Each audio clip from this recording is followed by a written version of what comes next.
bonsoir à toutes les internautes et tous les internautes. Bienvenue sur Studirama TV pour ce live aujourd'hui qui porte sur le portail d'admission des écoles supérieures de tourisme. Alors qu'est-ce que c'est? C'est tout.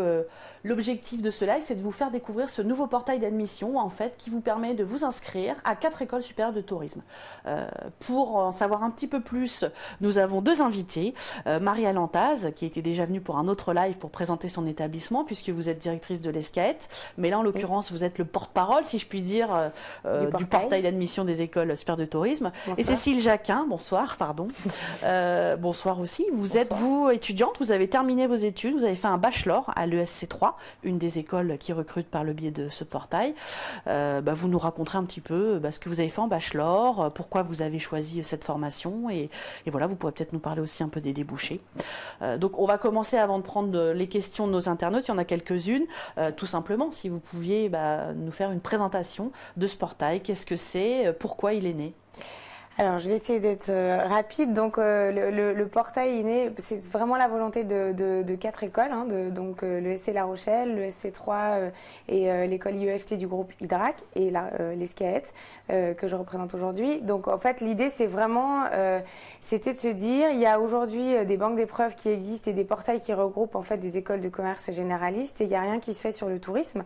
Or, aujourd'hui, on dit un peu tout et rien sur le tourisme et surtout que c'est des filières qui sont difficiles, dans lesquelles il y a peu de débouchés, on gagne pas très bien sa vie. Bref, l'étudiant a du mal en fait à s'orienter vers ces filières touristiques. Et donc du coup, la volonté de ces 4 écoles, c'était de se regrouper pour améliorer la visibilité de la filière touristique et des métiers du tourisme et pour faciliter la vie des candidats. C'est-à-dire de dire un candidat peut s'inscrire sur le portail et passer les épreuves en tout cas de 1, 2, 3 ou 4 écoles en n'ayant qu'une seule inscription. Donc ça c'est vraiment la volonté. Facilite la démarche en fait d'inscription de l'étudiant. Ouais. Au départ c'est vraiment ça, c'est l'idée c'est pas de dire toutes les écoles font la même chose, mais c'est déjà de faciliter la vie du candidat au niveau du process de recrutement. Alors justement, il y a beaucoup de questions autour du concours, puisque c'est un portail qui permet de s'inscrire à un concours. Yvan demande par exemple si on choisit nous-mêmes l'école, ou est-ce qu'on est choisi par l'école selon nos résultats? Par exemple, lui, il est moyen. Non, tu vas aller dans telle école. Non, c'est pas très valorisant, évidemment, pour les établissements, mais comment ça se passe? C'est pas valorisant pour les établissements, et en même temps, à la base, c'était déjà un choix d'étudiant. C'est-à-dire que l'étudiant, il n'est pas obligatoirement, il n'est pas obligé déjà de choisir le tourisme, il n'est pas obligé de choisir d'aller sur le portail. Et même quand il va sur le portail, s'il y va, il peut choisir une école, 2 écoles, 3 écoles ou 4 écoles. Il n'est pas obligé de passer les 4. Après, c'est toujours intéressant. Plus on en choisit, plus ça a d'intérêt pour essayer d'aller voir les différences des écoles justement, les programmes, les débouchés, les insertions professionnelles. Donc nous on aurait tendance quand même à inviter les candidats à essayer plutôt d'être sur plusieurs écoles, mais il n'y a pas d'obligation.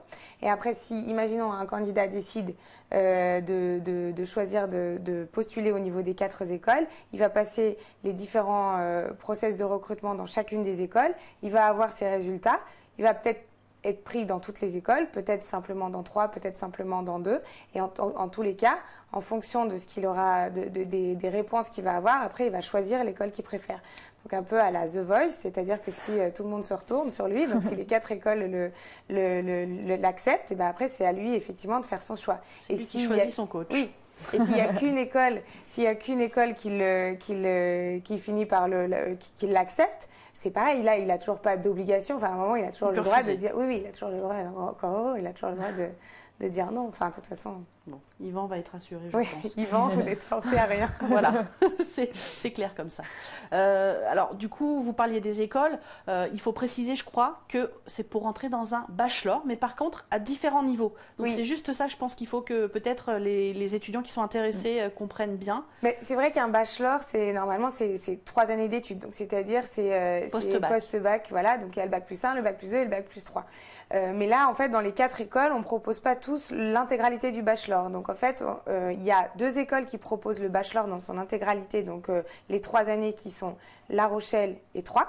Donc ces 2 écoles-là proposent donc d'intégrer dès le post-bac. Par contre, pour ce qui est de l'IEFT et de l'ESCAET, on ne propose pas d'intégration à post-bac. Et les 4 écoles, donc l'IEFT, l'ESCAET, La Rochelle et Troyes, proposent, elles, une intégration sur la dernière année du bachelor. Donc vous avez fait un BTS tourisme, un BTS MUC, un DUT Tech Deco ou 2 années de licence par exemple. Enfin, vous avez fait un bac+2. Vous avez la possibilité de vous réorienter ou de poursuivre en tout cas ces 2 années d'études-là par une 3e année qui vient vous valider un bachelor. Et là, les 4 écoles par contre intègrent à ce moment-là. Et l'ESC La Rochelle et l'ESC Troyes peuvent aussi intégrer à bac+2. Enfin, la 2e année. La 2e année. Voilà. Donc vous pouvez intégrer la 1re année, la 2e année à La Rochelle et à Troyes et la 3e année dans les 4 écoles. Donc au final, ça s'adresse à des étudiants qui passeraient le bac cette année, mais aussi à des titulaires de bac+1 ou 2. Exactement. Voire 3, certains qui voudraient peut-être rattraper des études d'hôtellerie, restauration, oui, par tourisme. exemple, mais... on en a pas mal hein, dans les 4 écoles. On en a des étudiants qui effectivement ont déjà une licence, mais qui ont une licence sur un domaine finalement qui leur convient pas ou qu'ils ont envie de compléter avec une vraie spécificité secteur. Et effectivement, qui ont déjà un bac+3, qui ne veulent pas faire les 2 ans d'un master et qui veulent simplement avoir une spécificité en 1 an. Alors, on parle du bachelor. On a quelqu'un qui en a fait un à l'ESC3, c'était le programme en vol, je crois. Oui. Il y a Céline qui demande pour vous, Cécile, qu'est-ce qui t'a plu dans ta formation? Là, vous êtes diplômée, vous allez avoir votre diplôme bientôt. Donc, qu'est-ce qui vous a plu, vous? Le fait qu'on avait vraiment un panel de matières très très large, puisqu'on est rajouté, on avait à la fois du tourisme avec tout ce qui est événementiel, hôtellerie, restauration, agence de voyage, voilà, etc. Mais on avait aussi marketing, management, on avait du yield management, bon ça c'est un peu compliqué pour les gens qui ne connaissent pas, de la comptabilité, de la finance. Donc voilà, ce qui m'a plu, c'est que c'était très complet du fait qu'on soit intégré dans une ESC et qu'on n'avait pas que du tourisme, quoi. Donc ça nous permet aussi. D'accord, vous n'auriez pas voulu tout de suite vous spécialiser de façon pure et dure dans le tourisme. Enfin, ça c'est moi personnellement, mais je pense que les gens de ma promo diraient la même chose. Ce qui était vraiment bien, c'est que justement on avait le choix plus tard, après nos 3 ans d'études. On avait beaucoup de choix quand on n'était pas spécialisé. Vous pouvez poursuivre parce que justement on a Olivia qui demande si après justement on peut poursuivre après ses bachelors. J'imagine qu'évidemment la réponse c'est oui. Est-ce que vous avez par exemple prévu de continuer vos études en master ou... Oui, exactement. Après, au sein de mon école, c'est possible de faire un MBA, mais je sais que des masters en tourisme, il y en a partout en France. Oui. Il y a des spécialisations en tourisme durable, en hôtellerie, enfin, il y a vraiment beaucoup de possibilités. Et moi, j'ai envie de faire un master plus dans l'événementiel, donc je sais que... Enfin, j'espère que je serai prise, du moins, on verra bien. Mais est-ce que vous auriez pu travailler avec votre bachelor? Parce que c'est ce qu'on dit aussi, évidemment. Le bachelor, c'est quand même un diplôme professionnalisant à niveau bac+3. Vous auriez tout à fait pu travailler, sauf que là, en fait, vous voulez un petit peu pousser vos compétences dans un domaine. Oui, voilà, ça c'est personnel. Moi, j'ai envie de continuer mes études, mais bien évidemment, on peut trouver du travail en sortant de notre bachelor. On a quand même déjà un bon bagage avec nous. Et oui, on a largement assez de quoi faire. Par exemple, j'ai beaucoup d'amis qui sortent de la promo et qui ont déjà trouvé du travail dans les domaines qui les intéressaient, donc c'est pas un problème. D'accord. Donc c'est vraiment au choix. En plus, je pense que vous faites, je pense savoir que vous faites un service civique, donc du coup vous vous êtes laissé un petit peu de temps pour faire autre chose. C'est un autre type de projet avant de reprendre des études. Donc c'est pareil, on pourrait faire ça aussi avant de prendre un poste et de travailler. Je fais ça en fait pour compléter ma licence. J'avais un stage à faire pour valider ma licence et du coup, je suis tombée sur ce service civique que je ne connaissais pas. Et pendant 1 an, j'organise un festival international de chœurs d'enfants qui aura lieu à Besançon. Et je trouve ça très intéressant parce que c'est déjà un peu une partie de ce que je souhaite faire vu que c'est de l'événementiel culturel. Donc voilà. Bon, ça rassurera. Oui, mais vraiment, moi j'aurais tendance à dire qu'il ne faut vraiment pas s'inquiéter là-dessus. C'est-à-dire qu'il y a des vraies possibilités à sortir d'un bac+3. Après, il y a des étudiants qui se sentent parfois pas assez mûrs non plus à bac+3. Donc moi, pense que dans ces cas-là, effectivement, il faut continuer si on n'est pas prêt forcément à aller dans la vie active. Et puis après, il y a aussi qu'on n'accède pas au même poste quand même, hein, quand on est à Bac+3 Évidemment. ou quand on est à Bac+5. Donc, mais tout le monde n'aspire pas non plus à occuper des postes de Bac+5, de management et autres. Donc en fait, c'est là où c'est très personnel, mais il y a vraiment des opportunités à sortie de Bac+3 et des opportunités sorties de Bac+5.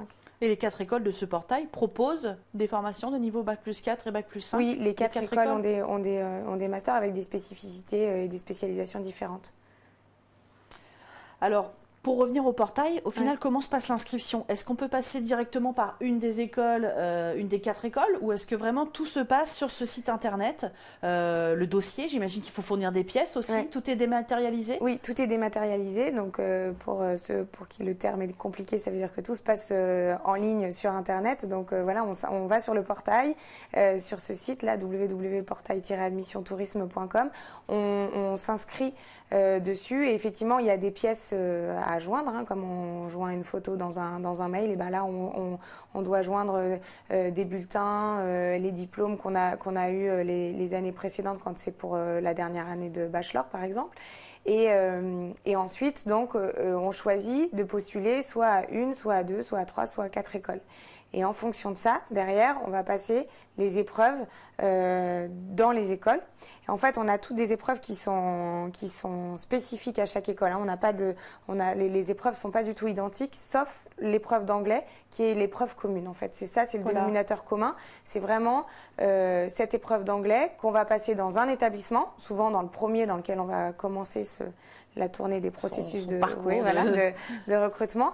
Et ensuite, cette matière-là, l'anglais, on ne le repasse pas dans les autres centres d'examen. Et là, cette fois-ci, la note, on se la fait passer, nous, entre écoles.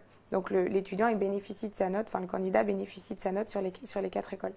Alors justement, Amine demandait au début du live comment se déroule l'épreuve d'anglais au final, en quoi ça consiste? C'est de l'écrit, c'est de l'oral? Il y a des deux, il y a de l'écrit et de l'oral. Donc dans l'écrit, il y a un QCM, il y a un essai et puis après il y a de l'oral. Donc l'oral qui est en 2 temps avec des thèmes qui sont à choisir. L'étudiant a le candidat a un temps de préparation sur ce thème-là et puis fait une petite présentation. Et une fois que la présentation est faite, après il y a un échange libre. D'accord. Voilà. Et pour les autres épreuves, est-ce que vous pouvez nous donner des exemples? Du coup, vous avez dit qu'elles étaient adaptées selon les établissements. Qu'est-ce qu'on peut retrouver comme type d'épreuve? À quoi vont être confrontés Alors, il y a les candidats? il y a des entretiens, ça c'est sûr, des entretiens qui sont plus ou moins longs en fonction des écoles, donc qui vont de 20 minutes jusqu'à 1h30. Nous, on est l'école qui fait les entretiens les plus longs, donc 1h30. Ouais, c'est un bel entretien. Ouais, c'est un bel entretien, mais c'est comme ça. Après, nous, c'est ce qui nous permet de vraiment rentrer dans une discussion avec l'étudiant, de savoir vraiment ce qu'il veut faire et de lui expliquer vraiment ce qu'on fait aussi. Donc, pour nous, on n'arrive pas à faire en moins de temps. Donc, il y a des entretiens qui sont individuels dans chacune des écoles. Il y a des entretiens qui sont collectifs dans 2 écoles, je ne veux pas dire de bêtises, mais je sais qu'il y en a à La Rochelle et à Troyes, il y a des entretiens collectifs aussi, je crois. Nous, on est seuls, mais on a 2-3 personnes devant nous. Non, alors, je vais demander d'aller vérifier. Pardon. Tout est sur le portail, heureusement. J'essaie de dire une bêtise, mais voilà, je sais qu'il y a La Rochelle, je suis sûre, il y a un entretien individuel et un entretien collectif.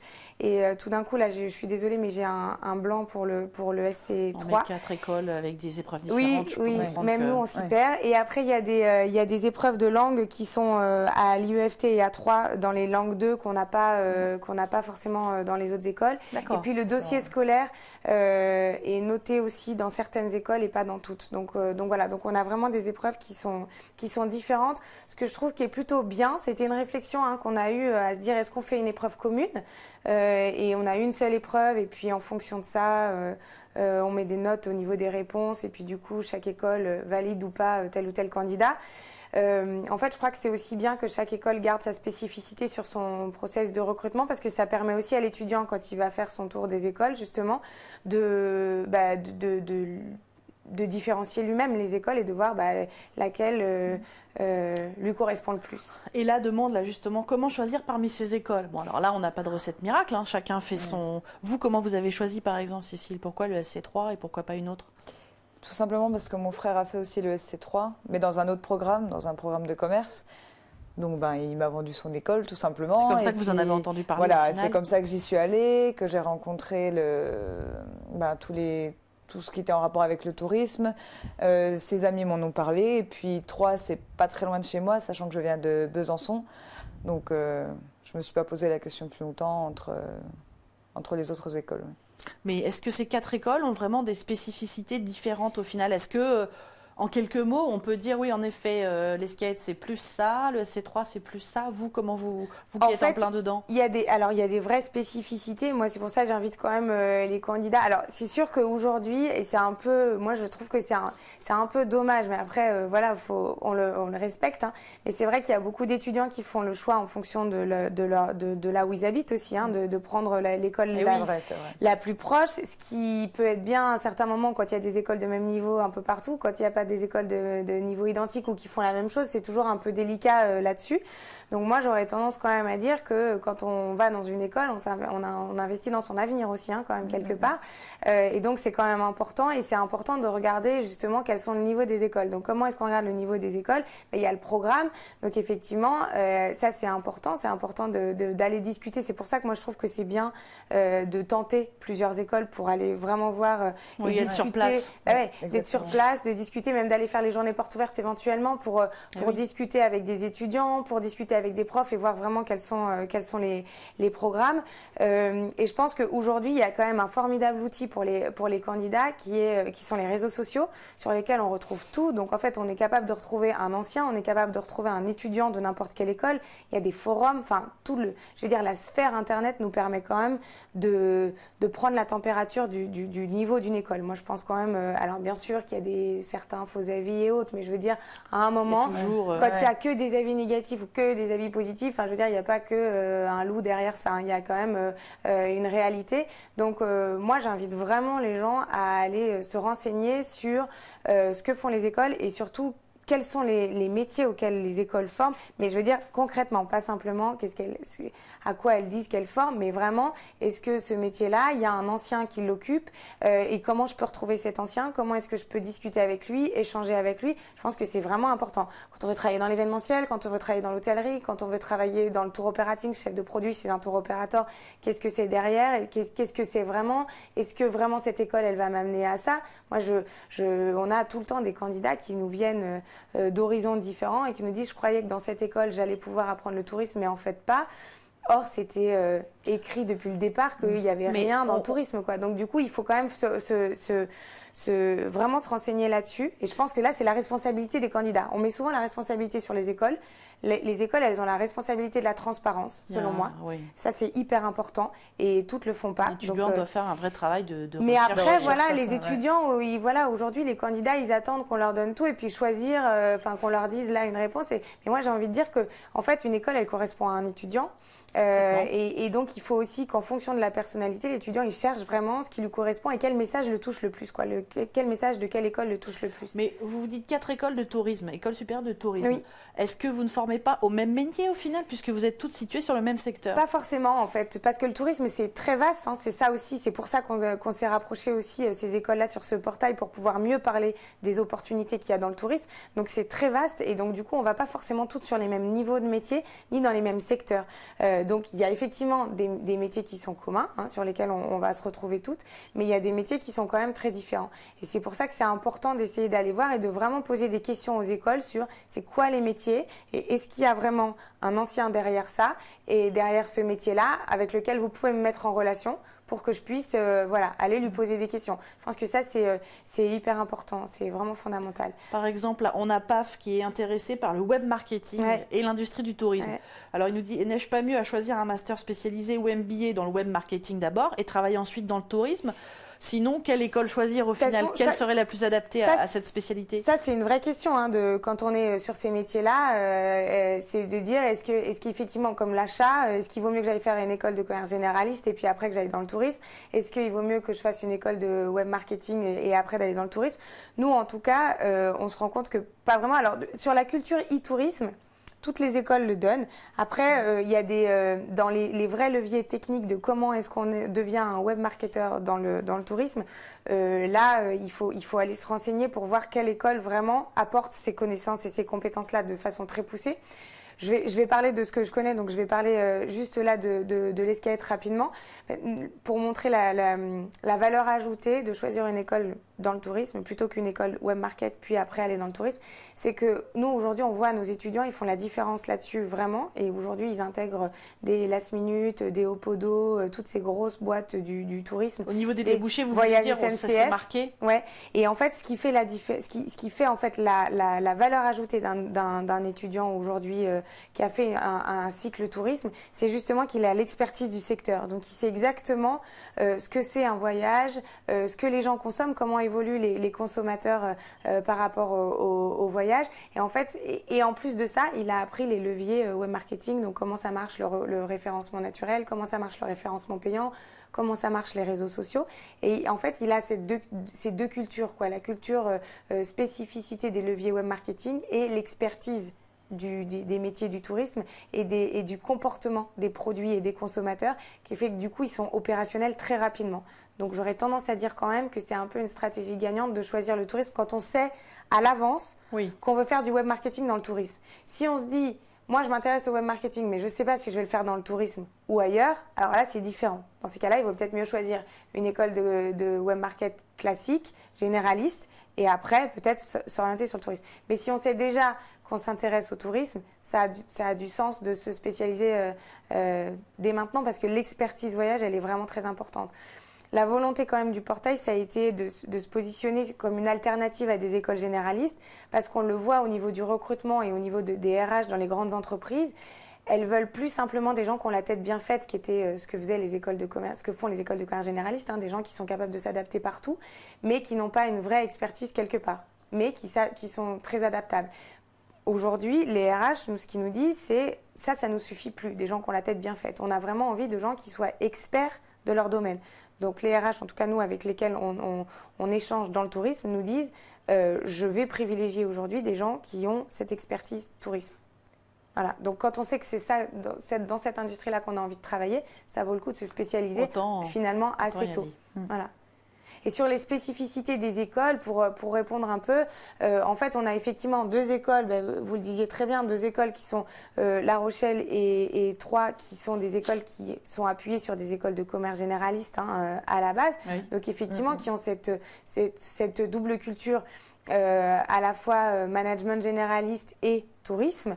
Et puis l'IEFT et l'Escaët qui sont beaucoup plus, on y rentre par le tourisme, et après on développe les concepts marketing mais adaptés à notre industrie.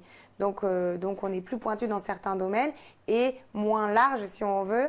Voilà, c'est vrai que nous, nos profils, ils vont pas pouvoir aller derrière en banque ou en finance. Oui, c'est déjà un petit élément de différenciation au final entre des ESC et des écoles spécialisées. Plus spécialisé en tout cas. Il faut savoir ce qu'on veut faire. Si on est sûr que c'est le tourisme qui nous intéresse, faut pas aller peut-être dans une école qui va être un peu trop généraliste et qui va nous décevoir parce qu'il n'y aura pas assez de tourisme. Par contre, si on n'est pas complètement sûr, il faut peut-être pas choisir tout de suite celle qui est la plus tourisme, parce que peut-être que du coup on va être un peu angoissé d'avoir l'impression d'être dans un secteur trop fermé et de ne pas pouvoir s'ouvrir à autre chose. Et après, l'IEFT fait de l'alternance, par exemple, que font pas les autres écoles. Donc, il y a vraiment des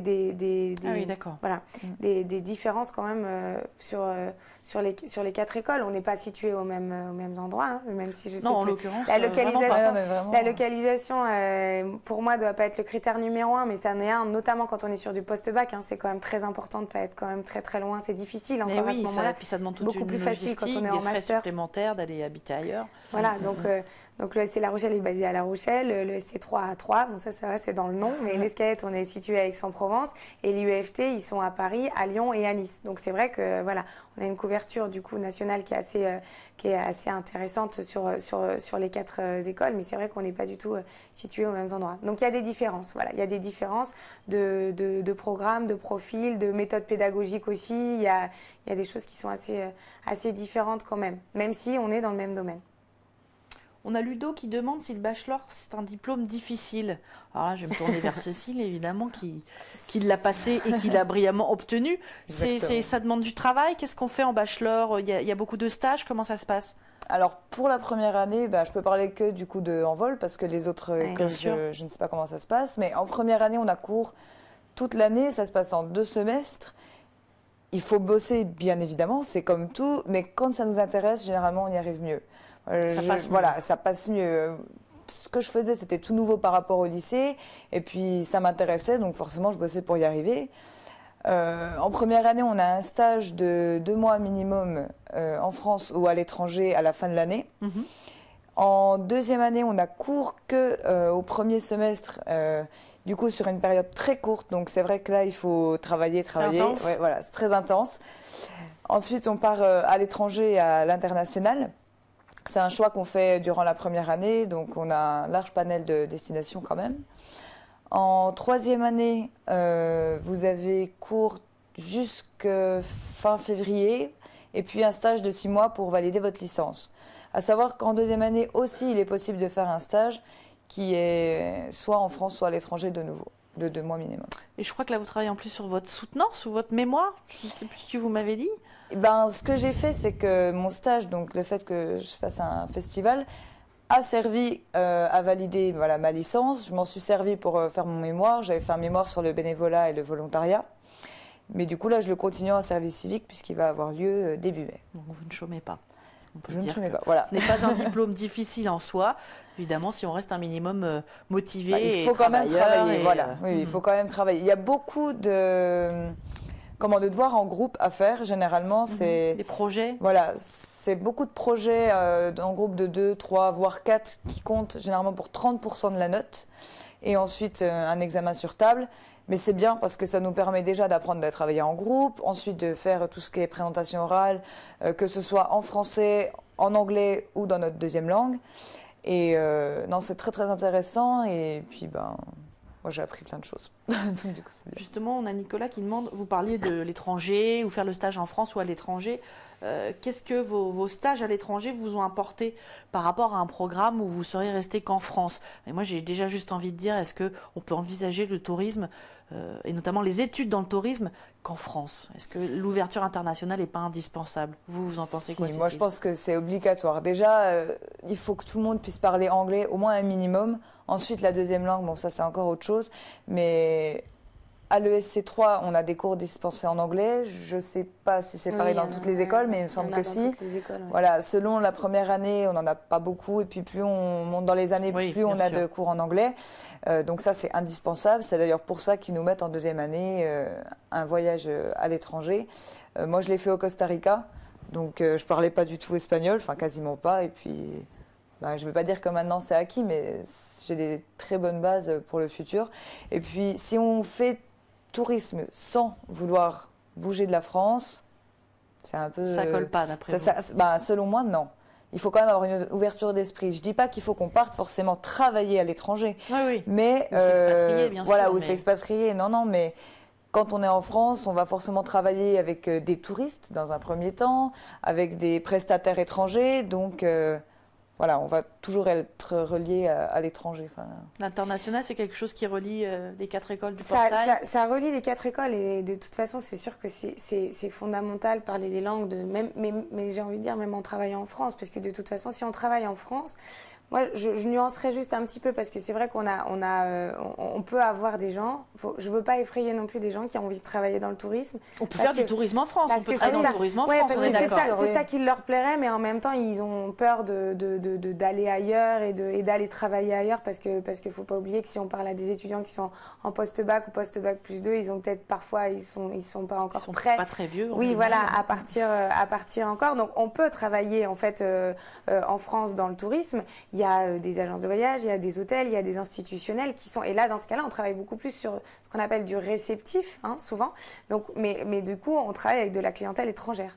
Donc, on accueille de la clientèle étrangère. Donc, effectivement, par contre, les langues, elles sont fondamentales. Puis, en général, on commence par là. Et puis après, on se dit, tiens, j'irai bien voir quand même ce qui se passe dans leur pays. Puis, on finit par partir dans les destinations. Je pense que ça, au fur et à mesure, on se laisse... on a le goût du voyage qui arrive.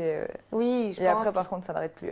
Oui. Quand on est piqué par l'industrie du tourisme, c'est souvent ce qu'on dit. Quand on est piqué par ça, après, En général, rares sont nos anciens qui sont sortis qui travaillent plus dans le tourisme aujourd'hui. C'est très rare qu'un étudiant. C'est souvent parce qu'il y a eu une contrainte personnelle ou quelque chose comme ça d'autres, mais en général, c'est des métiers qui sont assez passionnants. Et après, là, c'est important aussi de voir dans les écoles, il y a des choix différents. Il y a des écoles qui ont fait des choix effectivement, qui envoient des étudiants à l'étranger sur une partie de l'année. Donc, il y a une partie parce qu'il y a des partenariats avec d'autres écoles. Donc, où c'est sur le cursus vraiment scolaire. Et nous, on fait plus le choix du stage à l'étranger. Donc, il n'est pas obligatoire, mais on accompagne tous les étudiants qui veulent évidemment partir à l'étranger. Et donc, parce qu'on trouve que la mise en pratique vraiment et comparer les méthodes de travail à l'étranger par rapport à ce qu'on peut faire en France est quelque chose de encore un plus. Voilà. Vous parlez de l'anglais, là. Il y a Paula toujours qui demande quels sont les critères de sélection des écoles. Donc, outre l'épreuve de langue, on l'a entendu, c'est l'entretien de motivation, au final, qui prime le plus après la langue?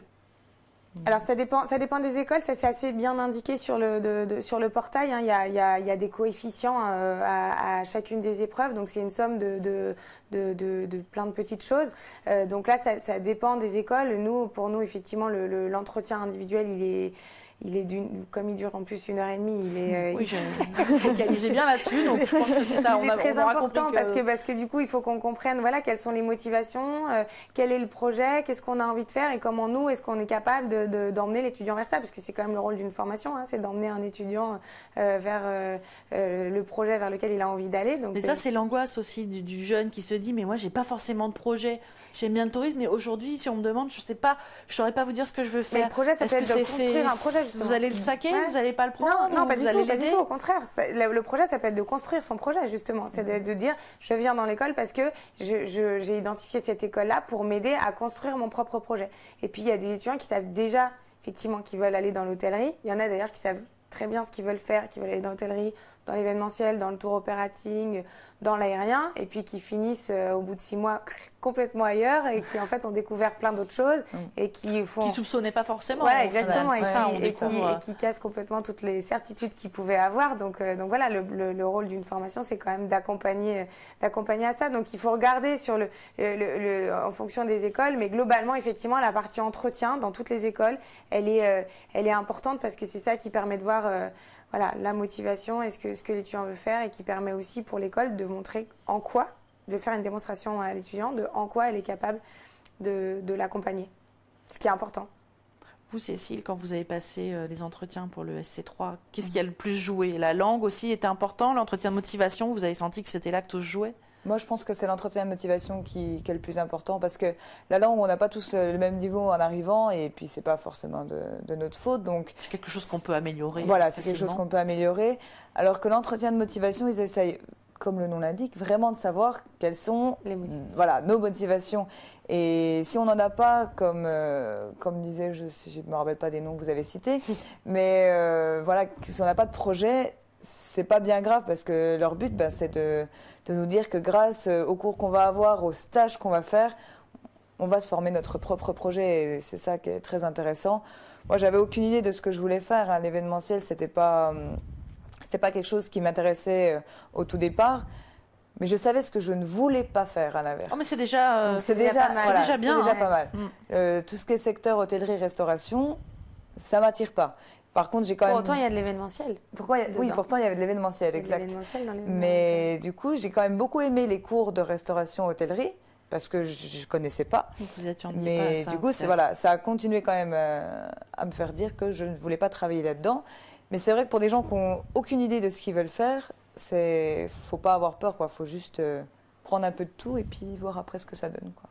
Parfois, c'est presque mieux, hein, j'ai envie de dire, même pour nous, parce que c'est vrai que du coup, on sait qu'on est face à un étudiant qui est ouvert et qui va accueillir les enseignements d'une manière globale. Là où un étudiant qui nous dit « mon rêve, c'est de travailler dans l'aérien », par exemple, si tous les premiers cours, par exemple, ne sont pas sur l'aérien, il va attendre avec impatience, et on sait qu'il aura une écoute qui ne sera pas tout à fait la même. Une démotivation peut-être aussi. Pas démotivation, mais en tout cas une écoute qui ne sera pas tout à fait la même, et il va lui falloir peut-être parfois un peu plus de temps pour dire « ah, mais c'est vrai que j'avais une écoute à ce moment-là qui était pas aussi passionnée que quand je suis arrivée dans l'aérien, mais en fait, je me rends compte qu'il y a des connexions aussi avec ce secteur-là, et que du coup, ça aurait pu aussi m'intéresser, et que finalement, voilà, donc c'est il n'y a pas de bonne ou de mauvaise façon de rentrer dans une école. Je pense qu'il y a ceux qui ont leurs projets, qui ont déjà leurs idées, et il y a ceux qui ne les ont pas.